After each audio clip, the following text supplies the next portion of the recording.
BPSC शिक्षक परीक्षा phase 2 चल रही है और सीतामढ़ी में 8 दिसंबर को एक सेंटर पर परीक्षा रद्द हुई थी, तो सिवान में एक सेंटर पर 9 दिसंबर को प्रश्न पत्र कम पहुंचने की वजह से परीक्षा रद्द की गई और इसके साथ ही दोनों ही रद्द परीक्षा की तिथि की घोषणा हो गई है। 18 दिसंबर को दोनों परीक्षा पटना में ली जाएगी। दोनों परीक्षा में 550 से अधिक अभ्यर्थी शामिल होंगे। आयोग ने नई तिथि जारी कर दी है। ये बड़ी खबर सामने आ रही है, नई तिथि जारी हो चुकी है। बीपीएससी शिक्षक भर्ती परीक्षा फेज 2 चल रहा है और ऐसे में सीतामढ़ी में 6-8 दिसंबर को एक सेंटर पर परीक्षा रद्द हुई थी, तो सिवान में एक सेंटर पर 9 दिसंबर को प्रश्न पत्र कम पहुंचने की वजह से परीक्षा रद्द की गई थी। दोनों ही रद्द परीक्षा की तिथि की घोषणा हो गई है। 18 दिसंबर को दोनों परीक्षा पटना में ही ली जाएगी।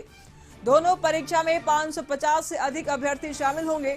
आयोग ने नई तिथि जारी की है, तो दोनों सेंटर्स की परीक्षाएं जो है वो रद्द हो चुकी थी और उसके बाद अभी एक नया तिथि जारी किया गया है, तो ये दोनों ही परीक्षा जो है अब पटना सेंटर पर की जाएगी। तो सीतामढ़ी में 8 दिसंबर को एक सेंटर पर परीक्षा रद्द कर दी गई थी। सिवान में भी सेंटर पर 9 दिसंबर को प्रश्न पत्र कम पहुंचने की वजह से परीक्षा रद्द कर दी गई थी। अब दोनों ही रद्द परीक्षा की तिथि की घोषणा हो गई है। 18 दिसंबर को दोनों परीक्षा पटना में ली जाएगी। प्रीतम इस वक्त हमारे साथ तमाम जानकारी के लिए जुड़े हुए हैं। प्रीतम, क्या कुछ कहेंगे आप इस पर?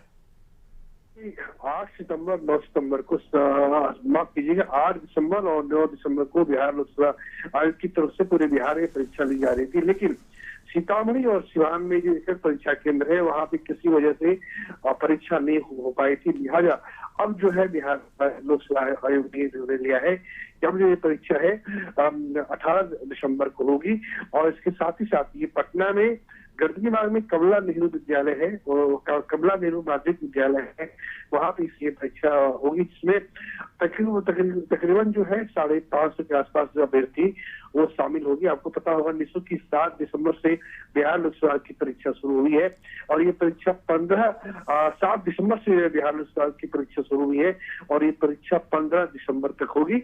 लेकिन चूंकि सिवान और सीतामढ़ी के एक सेंटर में परीक्षा रद्द हो गई थी और इन परीक्षाओं को लिया जाना जरूरी था, लिहाजा अब आयोग ने अपनी तरफ से नई तारीखें घोषित कर दी है और अभ्यर्थियों को कहा गया है कि जो सामान्य प्रोटोकॉल है उसके अनुसार उनको परीक्षा केंद्र आना पड़ेगा। जी शुक्रिया प्रीतम आपका इन तमाम जानकारियों के लिए।